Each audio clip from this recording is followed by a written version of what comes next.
do Garnami, tudo bem? Espero que estejam todos muito bem.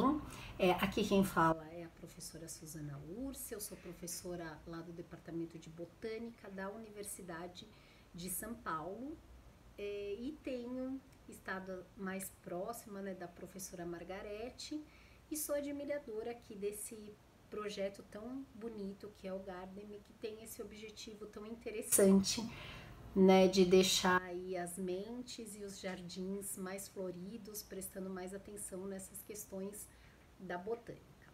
Bom, hoje a gente vai falar sobre um assunto, claro que relacionado ao tema, mas antes disso eu queria fazer um convite para vocês fazerem aqui comigo um exercício de observação. Vou deslocar um pouquinho a câmera para mostrar uma imagem para vocês.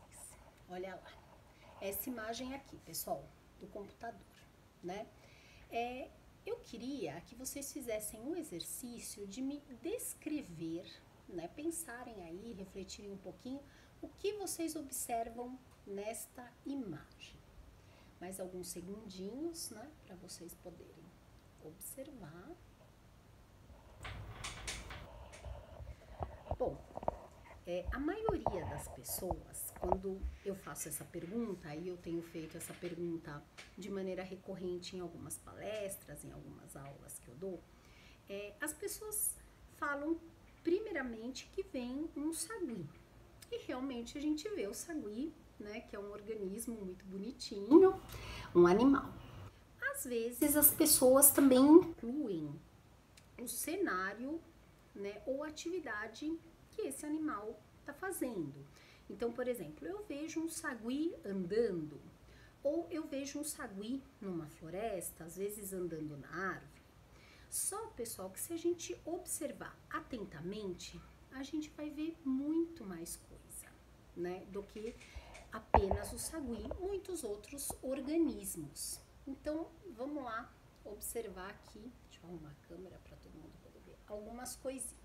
Bom, primeiro fica óbvio que ele tá em cima de uma árvore, né? E a gente vê aqui, ó, samambaia, vê musgo, né? Vários tipos de planta. Essa daqui, pessoal, também é o que a gente chama de pteridófita, né? O grupo das pteridófitas. Ela é do gênero micrograma. Ela é uma das plantas, gente, que tem a nervação mais bonita do reino vegetal. Vou colocar aqui também para vocês verem como essa planta tem uma nervação bonita. Olha só, pessoal, que coisa mais linda, né? Olha lá, que padrão bonito, parece uma renda, não é mesmo? Muito bonito. Então, como é que a gente pode simplesmente ignorar toda essa biodiversidade presente, né? E dar atenção só para a biodiversidade vegetal, só para a biodiversidade animal e negligenciar a biodiversidade vegetal. Bom, hoje em dia a gente fala muito sobre um tema que é o tema central aqui do nosso papo de hoje. A gente fala sobre a cegueira botânica ou cegueira vegetal, que vem lá, é um termo que vem de pesquisadores estadunidenses, né? É um termo em inglês, plant blindness. O que seria então, pessoal, essa cegueira botânica? Está relacionada justamente à falta de habilidade que as pessoas muitas vezes têm de observar as plantas ao seu redor, né? De tratar essas plantas como se fossem nada mais do que meras paisagens. E daí a gente se pergunta, será que eu tenho isso? Pensem então, vamos fazer agora um exercício de memória. A gente já fez um exercício de observação, vamos fazer um exercício de memória. O que vocês lembram? Qual foi a última planta que vocês viram? Bom, gente, com certeza vai ter gente que vai falar, a última planta que eu vi foi essa aqui que tá do lado de casa, né? Eu poderia falar, ó, a última planta que eu vi foi aqui, minha pequena azaleia, que tá aqui nesse cachepô. Tem uma outra plantinha aqui também comigo, né? Uma mini rosa, olha lá, que linda. Mas tem gente, pessoal, que não vai lembrar. E a gente se preocupa especialmente com a questão da cegueira botânica nas crianças, né? Gente, muita gente não vai nem entender, né, que as plantas são seres vivos, que elas têm lá seu ciclo de vida, né, que elas vão nascer, como a gente fala para os menores, elas nascem, crescem, se reproduzem, morrem. E isso traz consequências graves, inclusive para a questão da conservação do meio ambiente. Porque um dos primeiros contatos que a gente tem é justamente com os vegetais, né? Então, nesse exercício de memória, outros elementos que a gente pode adicionar aí nesse exercício. Que plantas tem perto da minha casa? Eu lembro, eu tenho alguma planta que me traz alguma memória afetiva? Então, vou lembrar aqui de uma coisa, eu sou aqui de São Paulo, né?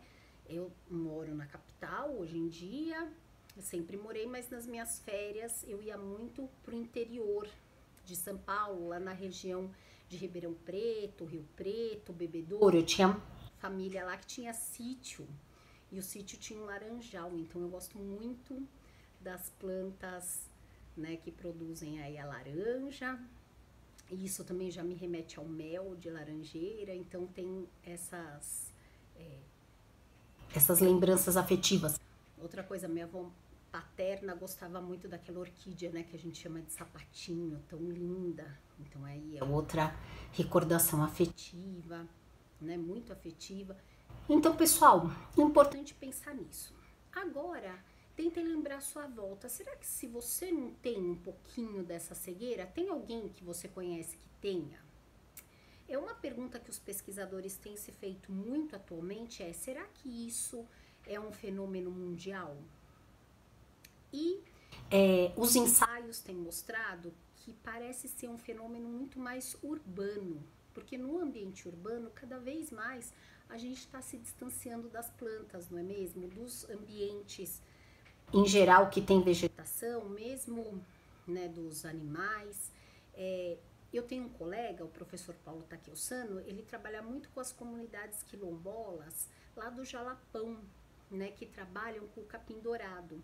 Então, quando a gente começou a discutir a cegueira botânica lá na USP, a gente tinha um embate, porque eu falava, não, Paulo, todo mundo tem um pouco dessa cegueira. E meu colega falava assim, não, mas lá no Jalapão não tem. E quando a gente foi começar a pensar e conversar sobre isso, realmente lá, né, o capim dourado, ele é usado para fazer muitas coisas, usado no artesanato. Ele é um aspecto cultural central dessas comunidades, né? Então a gente vê que vai depender muito da situação em que a gente está falando, do contexto, para existir essa cegueira botânica, né, que o nome já está até sendo revisto, em maior ou em menor proporção. Certamente um projeto como o Garden ajuda a gente a pensar um pouco mais na biodiversidade vegetal e aguçar o nosso olhar, né, pessoal, aguçar o olhar para essa diversidade que é tão rica. Aliado a essa cegueira, a gente tem vários efeitos, né? E eu vou falar um pouquinho mais desses efeitos no nosso próximo vídeo, tá bom? Por enquanto, hoje, então, a gente conheceu esse conceito da cegueira, né? Fizemos alguns exercícios e fica aí a reflexão, né? Será que eu tenho? Será que quem tá perto de mim tem ou não?